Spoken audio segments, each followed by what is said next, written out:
Queridos estudiantes, muy buenas tardes. Vamos a iniciar nuestra sesión de hoy y tengo que terminar el tema de el bien común. Creo que ya he cubierto las ideas principales. Sin embargo, me están faltando unas 3 secciones. Voy a indicar lo principal de por lo menos 2 de ellas. Voy a empezar por la de el capítulo 4 a capítulo 3.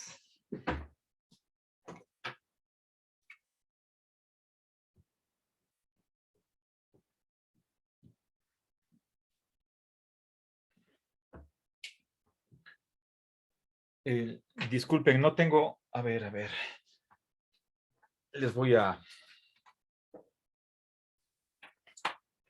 ver, ustedes tienen en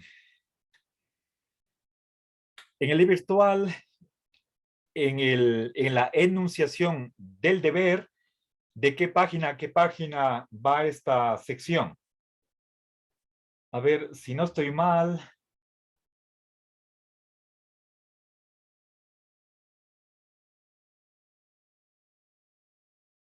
A ver, creo que es de la página 164 a la 165, si no estoy mal, ¿sí? Bueno, bien, veamos a ver, recordemos los pasajes del libro de donde he tomado esa selección de secciones que ustedes están procesando, ¿sí? Ya para este fin de semana tiene que estar terminado y ya les voy a habilitar el e-virtual y máximo será para el día lunes que suban las evidencias, puesto que ya hoy está planificado terminar en esta primera hora el contenido de este grandísimo valor que es el bien común. Bien,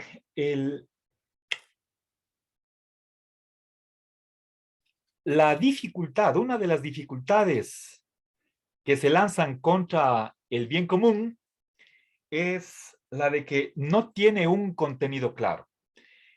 Recordemos el día lunes, si no estoy mal, vimos el trilema del bien común. Esa es otra dificultad, ¿sí? Y en el título de la sección aparece la palabra dificultad. Entonces, lo que hace Lorenzo Peña es enunciar objeciones contra su punto de vista e inmediatamente da una respuesta, a mi modo de ver, satisfactoria a esa dificultad. No pierdan de vista que ahí hay un diálogo, ¿sí? La dificultad está enunciada con letras cursivas y, si no estoy mal, es con sangría tanto a la izquierda como a la derecha. Por lo tanto, los márgenes izquierdo y derecho son más amplios y en el texto normal está la contestación que da Lorenzo Peña, ¿sí? Bien, ahora les recuerdo que este texto se publicó en noviembre del 2017. Lorenzo Peña se graduó de doctor en Derecho en el 2015 y uno de los miembros del Tribunal de Sustentación de la Tesis hizo esta objeción de que no está muy claro en la tesis doctoral de dónde salió básicamente el libro, no estaba aclarado qué es el bien común. Por supuesto, se lanzaron muchas objeciones, nosotros tenemos solamente algunas de ellas, y bueno, desde el 2005 para acá han pasado ya 6 años, durante los cuales Lorenzo Peña ha ido desarrollando su concepción de lo que es el bien común. Entonces, a 2 años de la publicación, perdón, de la sustentación de su tesis de doctorado, tenemos esta respuesta que nos da Lorenzo Peña. De la respuesta solamente quiero rescatar un par de ideas. Yo al comienzo de esta subsección di un resumen de cómo entiende Lorenzo Peña el bien común. Les di 4 características, las cuales aparecen como resumen en la última sección, el capítulo 8 a capítulo 9. Ustedes tienen en el texto, son las últimas 2 páginas, si no estoy mal. Es la última selección. Y ahí ustedes pueden revisar que el bien común se caracteriza por, en primer lugar, la prosperidad, ¿sí? Es decir, ir de bien en mejor.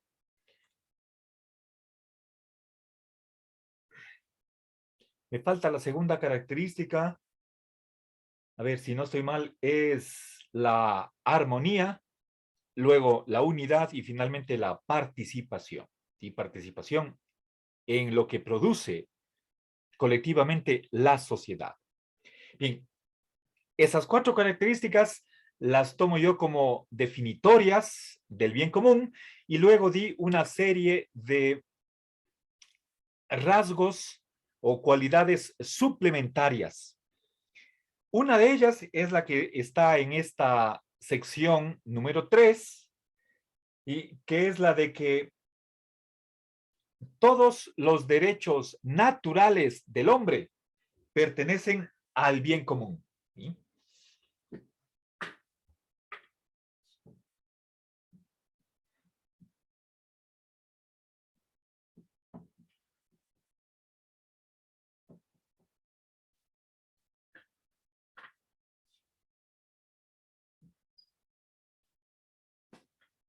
Bien. Recuerden, este símbolo bueno, es la letra epsilon minúscula del alfabeto griego.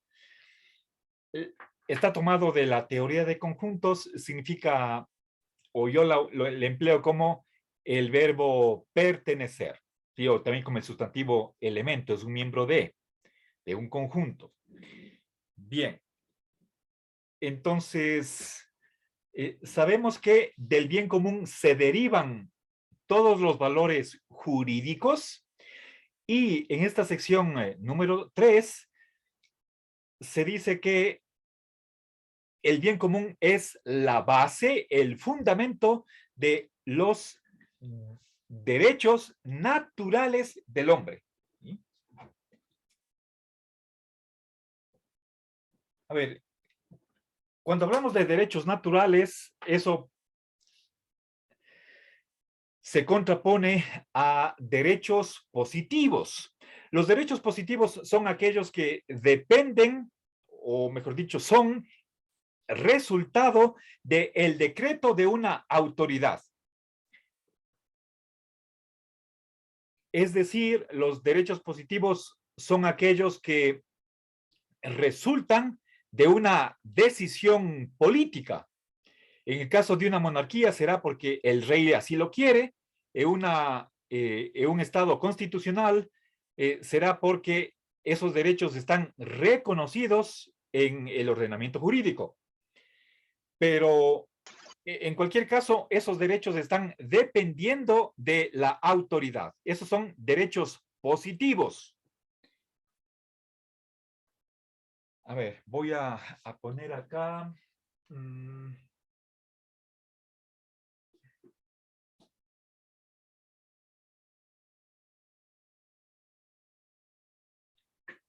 Los derechos, pongo con rojo porque no estoy hablando de ellos, sino de derechos naturales. Esto es diferente, ¿sí?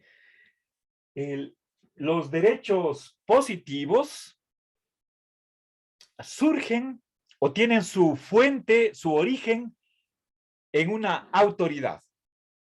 Si quieren ustedes, podemos decir un legislador. ¿Sí?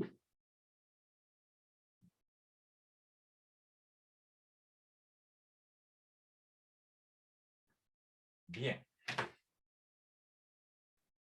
Por lo tanto, tienen una naturaleza legal, o más que legal, es que también los, los derechos naturales también forman parte de un ordenamiento jurídico, pero no positivo. ¿Sí? También hay un derecho natural. Obviamente, todo esto es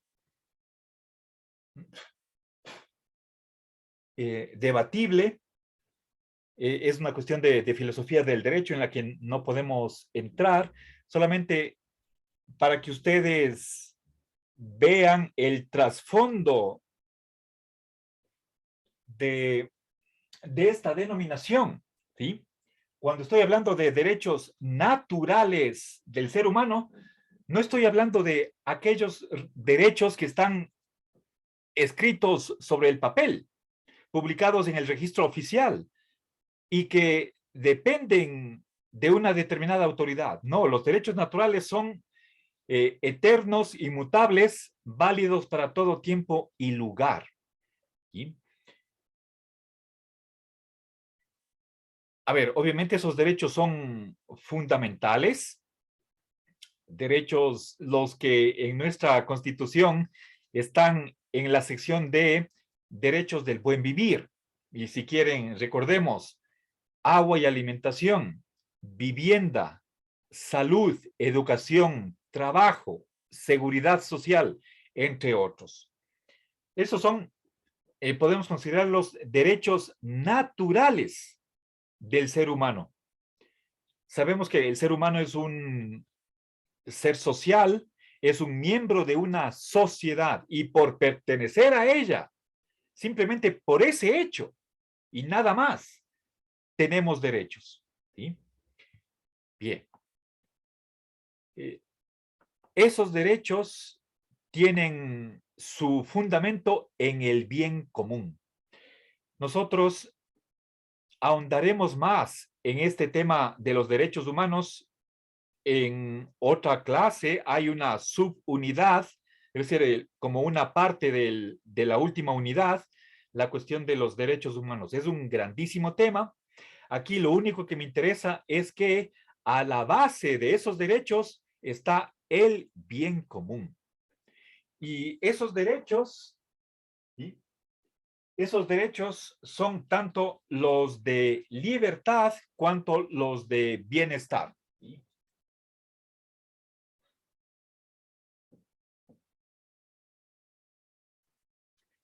Recuerden, por favor, no confundirán. Aquí esto es bien común, la BC, en cambio BE es bienestar. ¿Sí? En una clase anterior, precisamente cuando estaba presentando una visión panorámica de lo que es el bien común, ya aclaré la diferencia entre derechos de libertad y de bienestar. Bueno, entonces eso es parte del contenido de esta sección o subsección 3 acerca de el bien común.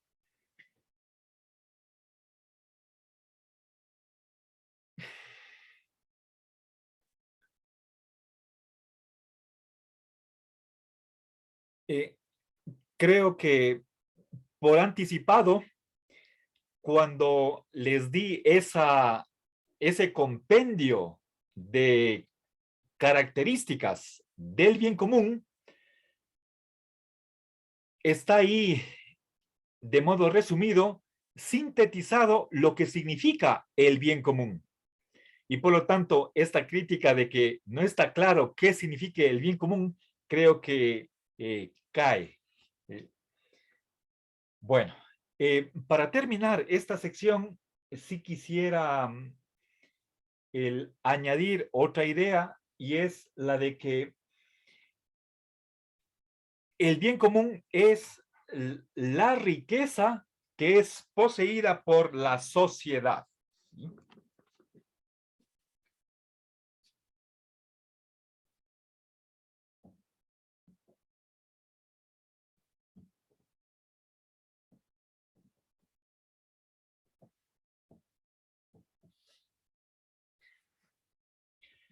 Bien. Permítanme pensar, por ejemplo, en nuestra ciudad. Cuando hablamos de sociedad, en sentido estricto, deberíamos pensar en un país. Tenemos un gobierno central que nos rige a todos, y nosotros formamos parte de una provincia, la de la SOAI, y vivimos, bueno, la mayoría de ustedes, quizás algunos pocos, no viven en Cuenca, pero Cuenca también podría considerarse como una sociedad, pero en un sentido un poco más amplio, ¿sí? Pensemos nosotros en nuestro gobierno, en lo que es la alcaldía. ¿Qué es lo que hace el alcalde? Hace obras públicas. El municipio, bueno, perdón, no es el alcalde, sino el municipio, ¿sí? El alcalde simplemente es la cabeza visible el, del Consejo Cantonal, que es el órgano superior que rige nuestra ciudad. Pensemos, por ejemplo, y yo les puse en alguna otra clase el ejemplo de la ciclovía. El municipio es el que nos da agua potable a través de la empresa de Etapa y nos da el servicio telefónico. Tenemos en la región una empresa eléctrica que es Centrosur, la que nos suministra la energía eléctrica. Bueno, eso no depende del municipio, pero es estatal, es un organismo del Estado que nos dan servicios públicos. ¿Qué más? El municipio también tiene hospitales. Les recuerdo, por ejemplo, hay un hospital del niño y la mujer en la calle el Paseo de los Cañares. No recuerdo la otra, ¿cómo se llama? Tenemos aquí en la ciudad también el hospital del IES en Monay. Tenemos el hospital regional Moscoso Arteaga. ¿Sí? Esos son servicios de salud públicos. ¿Sí? No es empresa privada. ¿Qué más? Tenemos la empresa municipal de recolección de basura, de mantenimiento y aseo de calles y parques, por mencionarles algo. Ustedes, creo que son jóvenes, tal vez no oyeron o no supieron de la existencia de que en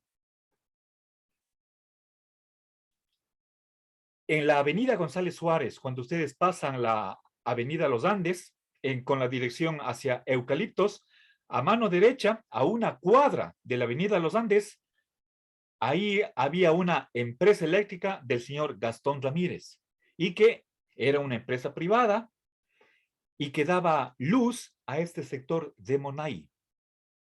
Pero no era una empresa municipal, era empresa privada. Les estoy hablando, eso sería tal vez hasta los años 80, 85. El tanque de agua todavía estaba con agua en el año 85, ¿sí? Y bueno, solo les pongo o les doy ese dato para que ustedes no vayan a suponer que siempre ha habido suministro de energía eléctrica por parte del Estado, bueno, aquí el gobierno cantonal. No ha sido siempre así, ¿sí? Por supuesto, hablar del año 85 es hablarles de hace 36 años. ¿Sí? A lo mejor ninguno de ustedes ni siquiera nacía en esa época, pero solamente tengan en cuenta que el, el suministro de servicios podía hacerlo la empresa privada. En Estados Unidos, por ejemplo, el teléfono es empresa privada y ustedes tienen varias empresas y compran ese servicio a un empresario privado. ¿Sí? Bueno, entonces, como parte del bien común, ¿sí? Y como parte de esta riqueza poseída por la sociedad, entonces puedo hablarles de los servicios públicos, ¿sí?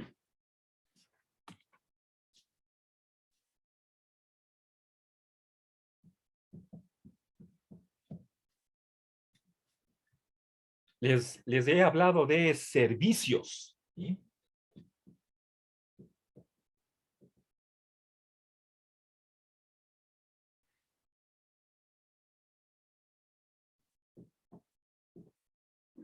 El, hablando de el municipio, pero también hospitales, ¿sí?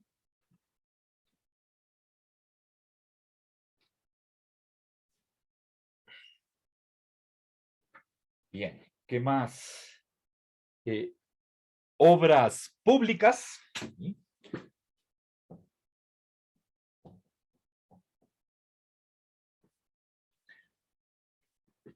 A ver, por ejemplo, pavimentación de calles.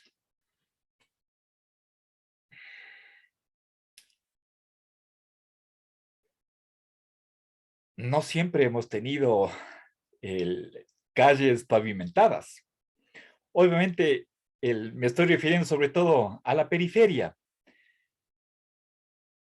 Yo vivo en la urbanización Río Sol y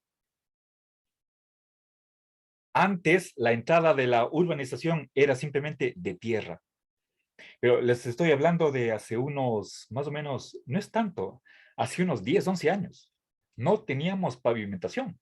Entonces, en tiempos de invierno, teníamos que pasar unos 300 metros puro baches, ¿sí? Uno tras otro, en la ciudad de Cuenca, ¿sí? No le estoy hablando de un pueblo, ¿sí? Pero obviamente, claro, podemos decir es un barrio periférico, ¿sí?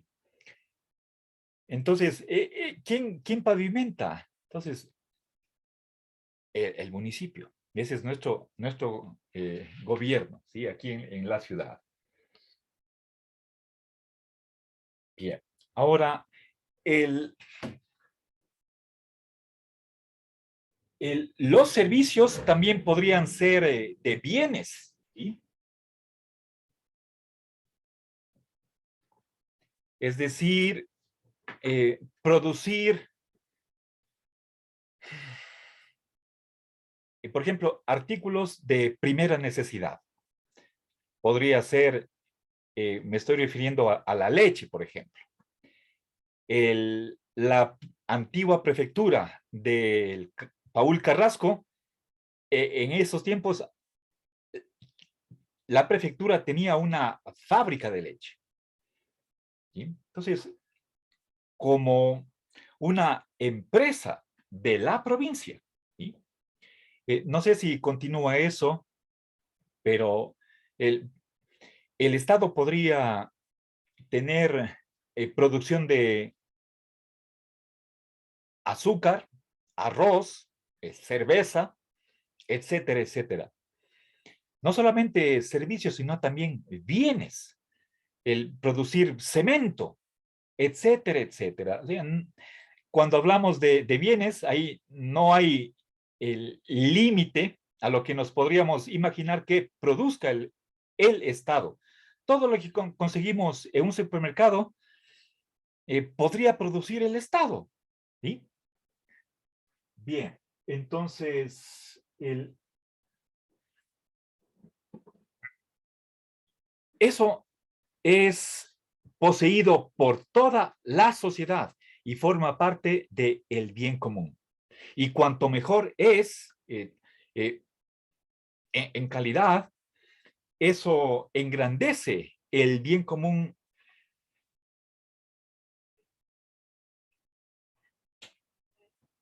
de una determinada nación. Bueno, nada más en esta sección. Pasemos a la última. Veamos capítulo 5, sección 5.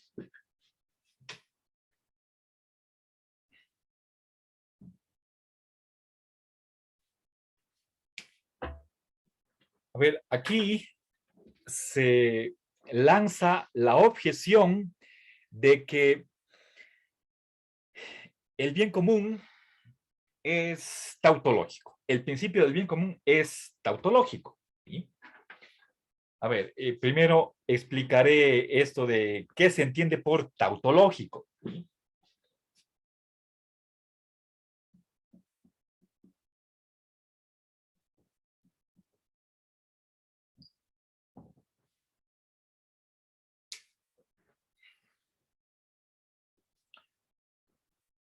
A ver, voy a poner con verde aquí, a ver, acá la objeción, ¿sí? Para que no perdamos de vista que se está haciendo aquí una especie de diálogo. ¿Qué objeciones ven los oponentes del bien común y qué respuestas da Lorenzo Peña? ¿Sí?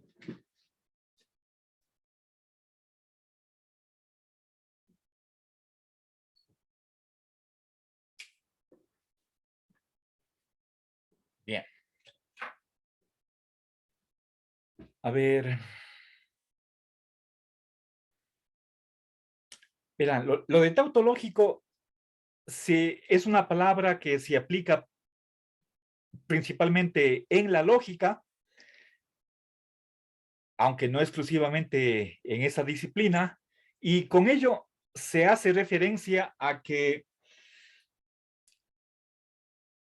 un principio que sea tautológico como que no es informativo, es vacío, no nos dice nada. Por ejemplo, si es que digo eh, A es A, ese es el principio de identidad. Cada cosa es sí misma. ¿Sí? A ver. Esto es una tautología, el principio de identidad. Si nosotros hiciéramos el análisis gramatical de esta oración, entonces descubrimos aquí un sujeto, el verbo copulativo, el verbo ser y un atributo. ¿Sí? Bien, ¿por qué se llama tautológico o en qué consiste una tautología? En que el atributo que se está predicando del sujeto está repitiendo lo que ya está dicho en el sujeto. ¿Sí? Decir que este marcador es este marcador, que el día viernes es el día viernes, ¿sí? O poniéndoles otros ejemplos que creo que ya les he mencionado en otra ocasión, un triángulo es una figura de tres ángulos. Y eso es triángulo, de igual que un kilómetro es 1000 metros. Cuando nos dicen esas cosas, parece que nos dicen algo que es simplemente cuestión verbal. Eso es lo que significa la palabra. Si kilo significa 1000.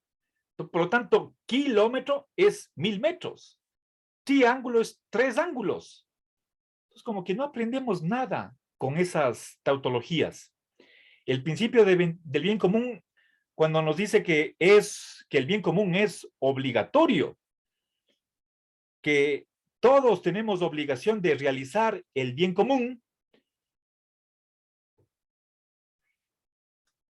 parecería que ahí se está simplemente enunciando algo tautológico. Entonces, veamos qué respuesta da Lorenzo Peña a esta objeción.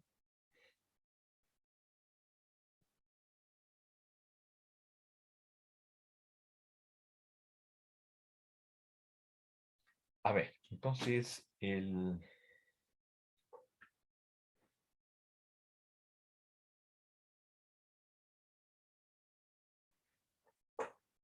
a ver, recordemos qué entendemos por principio del bien común. ¿Sí?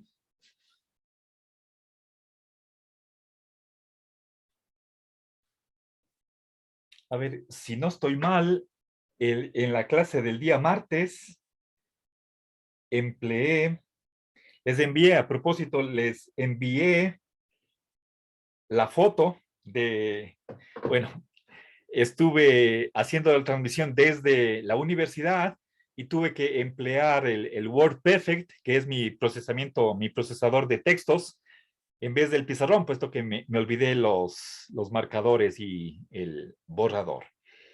Entonces, ahí empleé la letra alfa minúscula para simbolizar el bien común, tal como está en el texto de Lorenzo Peña. ¿Sí? Este es la enunciación, una de las enunciaciones del principio del bien común. ¿Sí? Es obligatorio realizar el bien común. Y esa obligación, ¿quiénes las tienen? Todos, empezando por el gobernante, el legislador, el juez y cualquiera de los individuos particulares. ¿Sí? Todos tenemos un deber de contribuir al bien, pero ese bien no es un bien cualquiera, no es un bien moral ni tampoco un bien particular, sino el bien común, el bien de todos. ¿Sí? Eso supuestamente sería tautológico, ¿sí? Según alguno de los objetores. ¿Sí? Ahora, a ver, entonces, contribuir al, al bienestar colectivo. ¿Sí? Bien. Recuerden, en nuestra Constitución está reconocido este principio, ¿sí? Y tengo a la mano la Constitución, déjenme ver. A ver, tiene que ser el artículo 83.7. Déjenme revisar, ¿sí? Dice, son deberes y responsabilidades de los ecuatorianos promover el bien común y anteponer el interés general al interés particular, conforme al buen vivir. ¿Sí? Promover el bien común. 83.7. ¿Sí?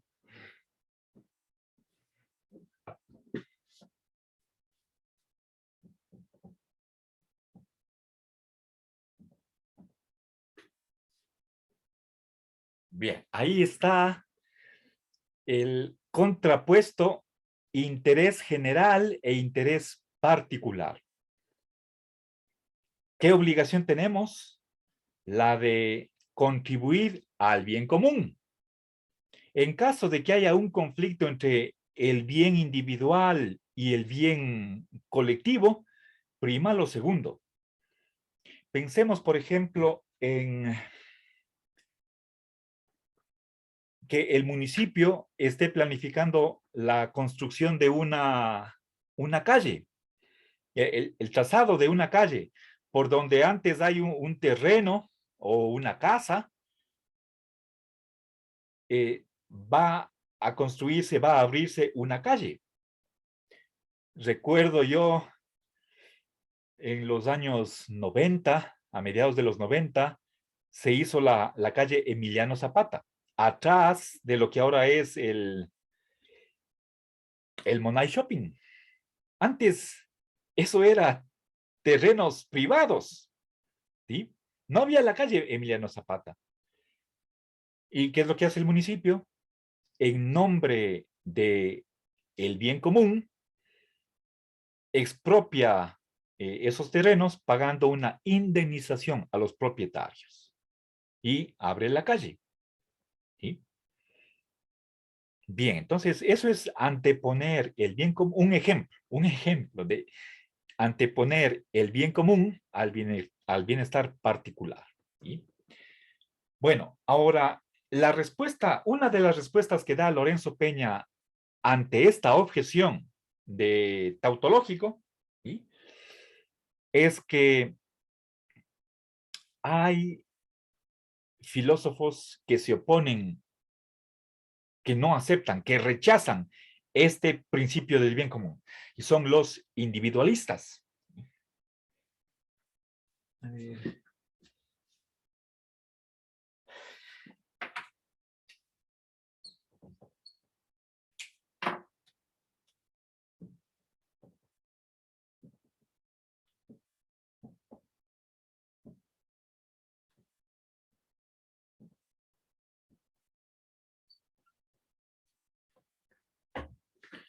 ¿Ya?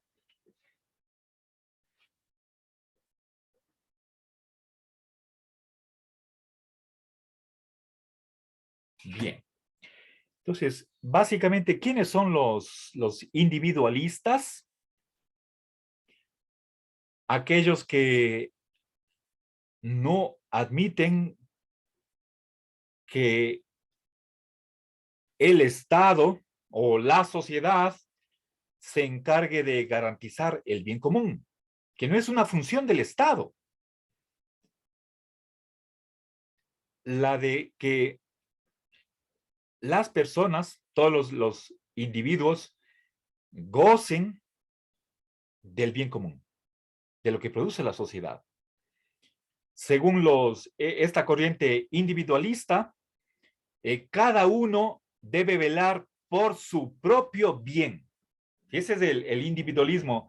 Los que no conciben que el ser humano tiene por esencia una naturaleza social, sino que cada uno busca o persigue su propio bien, su propio bienestar individual. ¿Sí? Entonces,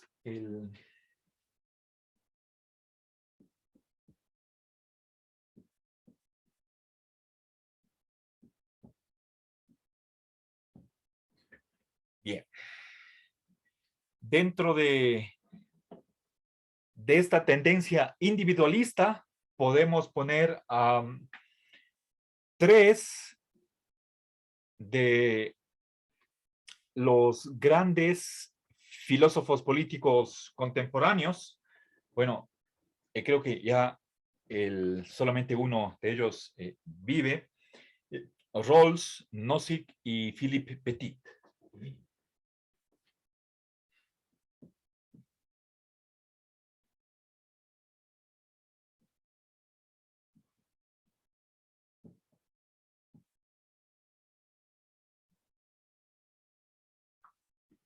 A ver, ¿cómo se escribe Petit? Uy, déjenme ver un ratito.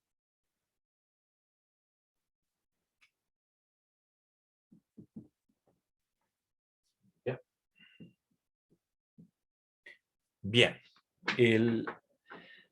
son los dos primeros muy conocidos y por supuesto el tercero también es de primera línea, ¿sí? A nivel mundial. Bueno, todos ellos, para ellos no existe el bien común. El Estado no tiene, por lo tanto, esa obligación de que las personas gocen, disfruten de ese bien común. Esa es la prueba de que este principio de que estamos obligados a aumentar el bien común no es tautológico. ¿Sí?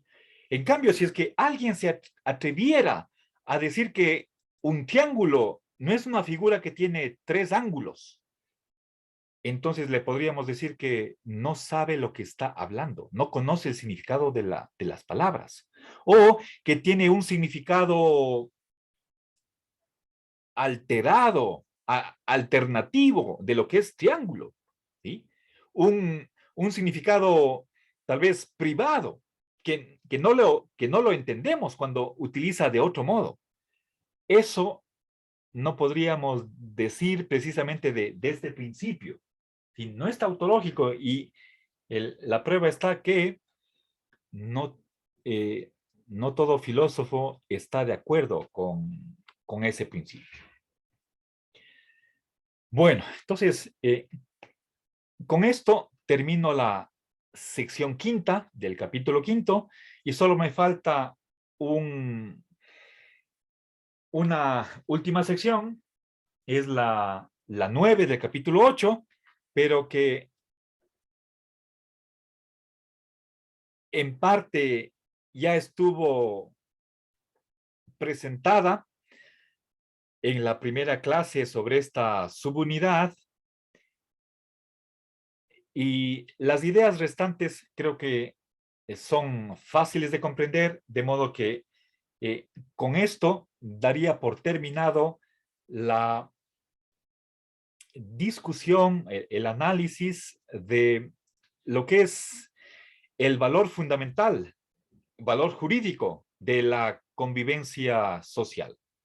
No sé si tienen ustedes al respecto alguna pregunta, alguna crítica, alguna objeción a lo que hemos visto en esta primera parte de la sesión de hoy tarde. ¿No? Entonces, si es así, hagamos aquí un pequeño receso. Les agradezco.